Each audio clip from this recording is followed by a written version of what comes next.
Inside the ancestral hall, a villager intentionally kicked away his chair, causing him to fall to the ground amid uproarious laughter. The village chief, dripping with contempt, declared that only those with sons could be considered worthy. A man with 3 daughters didn't deserve a place at the table. Suppressing his anger, the man firmly stated that his daughters were 100 times better than their sons. This immediately enraged the chief, who led others to surround the man, vowing to teach him a lesson. At that moment, the man's phone rang. His eldest daughter, sensing her father was in trouble, immediately contacted her 2 sisters, and they rushed back to the village.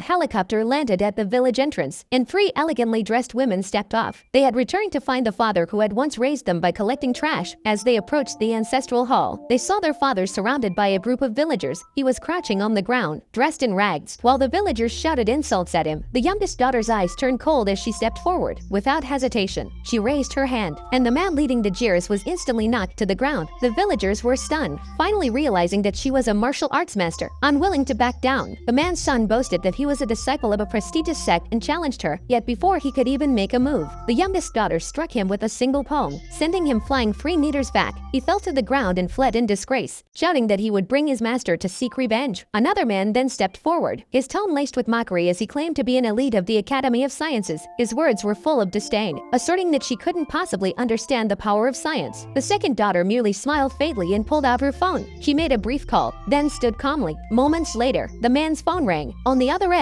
was the Academy's HR department, notifying him that he had been dismissed. Terrified, the man dropped to his knees and begged for forgiveness. Only then did he realize that the woman before him was none other than the director of the Academy of Sciences. At that moment, the man who had fled earlier returned, this time with his master. He was smug, thinking the tide had turned, but as soon as the master saw the youngest daughter, his expression changed drastically. He took several steps back, his voice trembling as he addressed her as sect leader. The villagers were in uproar, finally comprehending just how remarkable this father's daughters truly were. Yet, a young man in pink stepped forward, sneering confidently. He bragged about his impending collaboration with Zheng City's wealthiest tycoon and claimed that once his company went public, even sects and the Academy of Sciences couldn't rival him. He pulled out his phone, ready to flaunt his connections, only to hear the ringtone coming from the eldest daughter. She calmly answered his call, leaving the young man dumbfounded.